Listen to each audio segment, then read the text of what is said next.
Saya rasa lebih dari sekedar partai politik. Rakyat tidak percaya kepada proses demokrasi yang sekarang terjadi. Itu jauh lebih luas dari sekedar partai politik. Ketika kita bicara demokrasi, minimal ada tiga. Minimal tiga nih. Satu adalah adanya kebebasan berbicara. Yang kedua, adanya oposisi yang bebas untuk mengkritik pemerintah dan menjadi penyeimbang pemerintah. Yang ketiga, adanya proses pemilu, proses pilpres yang netral, yang transparan, jujur, adil. Tiga. Dan kalau kita saksikan akhir-akhir ini, dua ini mengalami problem. Kita menyaksikan bagaimana kebebasan berbicara menurun, termasuk mengkritik partai politik. Dan angka demokrasi kita menurun, indeks demokrasi kita. Bahkan pasal-pasal yang memberikan kewenangan untuk digunakan secara karet kepada pengkritik, misalnya Undang-Undang ITE atau pasal 14, 15 Undang-Undang nomor 1 tahun 1946. Itu semua membuat kebebasan berbicara menjadi terganggu. Yang kedua, oposisi. Kita saksikan minim sekali adanya oposisi selama ini. Dan sekarang ujiannya adalah besok. Bisakah pemilu diselenggarakan dengan netralitas, dengan adil, dengan jujur? Ini ujian ketiga. Jadi persoalan demokrasi kita lebih luas dari segala persoalan kepada partai politik. Nah, bagaimana untuk partai politik sendiri?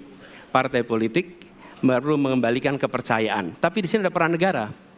Menurut saya salah satu masalah yang mendasar partai politik ini memerlukan biaya. Dan biaya politik selama ini tidak pernah diperhatikan di dalam proses politik. Untuk kampanye, untuk operasional partai, semua ada biayanya.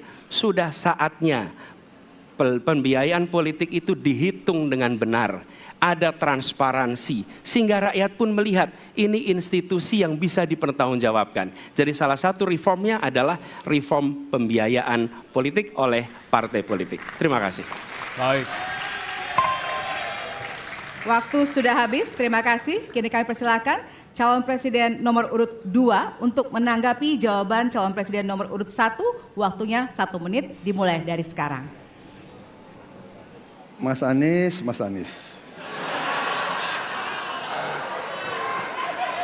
Saya berpendapat Mas Anies ini agak berlebihan. Mas Anies mengeluh tentang demokrasi ini dan itu dan ini. Mas Anies dipilih jadi gubernur DKI menghadapi pemerintah yang berkuasa. Saya yang mengusung Bapak.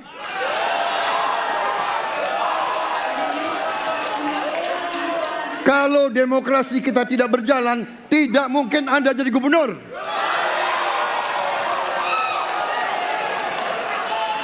Kalau Jokowi diktator, Anda tidak mungkin jadi gubernur. Saya waktu itu oposisi, Mas Anies. Anda ke rumah saya, kita oposisi, Anda terpilih. Waktu habis, Bapak. Harap tenang, Bapak Prabowo. Baik. Terima kasih.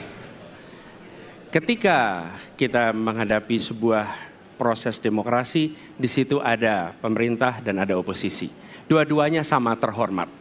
Dan ketika proses pengambilan keputusan itu dilakukan, bila ada oposisi, maka selalu ada pandangan perspektif berbeda yang membuat masyarakat bisa menilai. Karena itu oposisi itu penting dan sama-sama terhormat. Sayangnya tidak semua orang tahan untuk berada menjadi oposisi. Oke? Seperti sampaikan Pak Prabowo tidak tahan untuk menjadi oposisi. Apa yang terjadi? Beliau sendiri menyampaikan bahwa tidak berada dalam kekuasaan membuat tidak bisa berbisnis, tidak bisa berusaha. Karena itu harus berada dalam kekuasaan. Kekuasaan lebih dari soal bisnis, kekuasaan lebih dari soal uang, kekuasaan soal kehormatan untuk menjalankan kedaulatan rakyat. Baik.